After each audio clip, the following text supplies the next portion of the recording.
What did they wear to the Boston Tea Party? They wore t-shirts!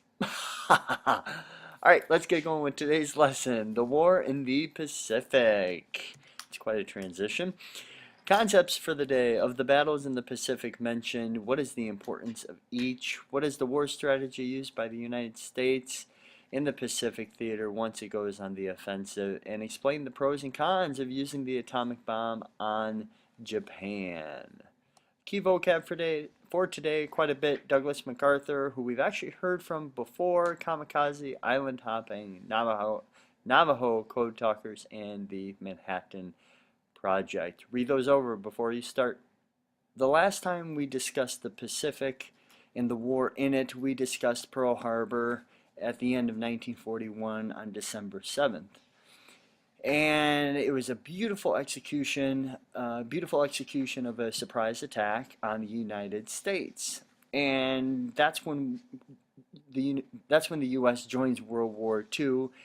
And even though the initial efforts are going to be involved in Europe, as discussed in a previous video, the U.S. is in action pretty quick in the Pacific still, as early as May in 1942. But the first battle we're going to take a look at is in the Battle of Midway. The Midway is just some islands northwest of the Hawaiian Islands. And the importance of this battle is a couple of things. This is when we have figured out the Japanese code, so we're able to see what they do and what they're going to do next, more importantly, and we know that they're going to go try and take the Midway Islands.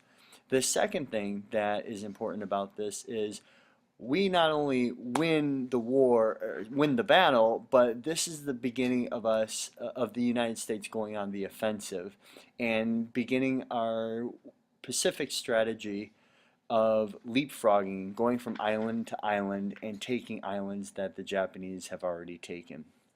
The next battle we're going to look at is the Battle of Leyte Gulf, which happens in 1944, mid-1944.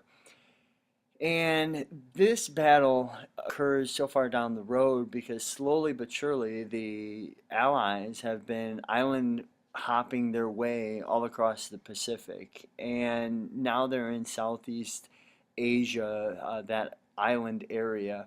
And the Battle of Leyte Gulf is so important because the United States has certainly is getting past the resistance of the Japanese, and the Japanese feel the war slipping away from them for sure.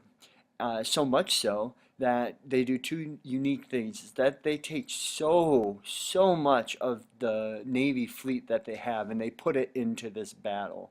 And secondly, this battle is so unique because the Japanese also use a new fighting tactic, and that fighting tactic that's introduced here is the kamikaze, which means divine wind. And this idea of kamikaze is a pilot in a plane, very good pilots by the way, in planes. They take their plane with a bomb and they're going to not release the bomb and drop it on the enemy ships or what have you, but they are rather going to take the plane and actually fly it into the ships, basically a suicide pilot on a suicide mission. Um, However, the U.S. withstands the devastation that the kamikaze pilots do put out, and they do win the battle of the of Leyte Gulf. So after the Battle of Leyte Gulf, the Japanese naval fleet is almost useless, and the United States and the Allies continue their island hopping and move ever closer to Japan. And one of the next battles that we're going to take a look at is the battle for Okinawa. And the United States is able to, it's tough, but they're able to invade this island, take it over. And the reason why this is an island that they sought after was because it was an island that put them in position to launch an invasion of Japan. Um, which was at the time the what the United States figured would have to happen in order to end World War II. So in May of 1945, the United States and the Allies are sitting on the island of Okinawa, and they have their opportunity to invade the island of Japan. However, the United States has a project they've been working on called the Manhattan Project, in which they have successfully created a nuclear weapon, the atomic bomb.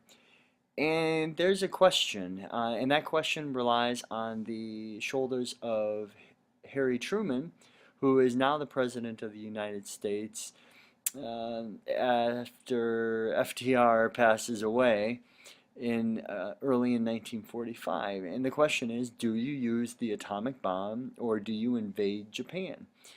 And it's a big question.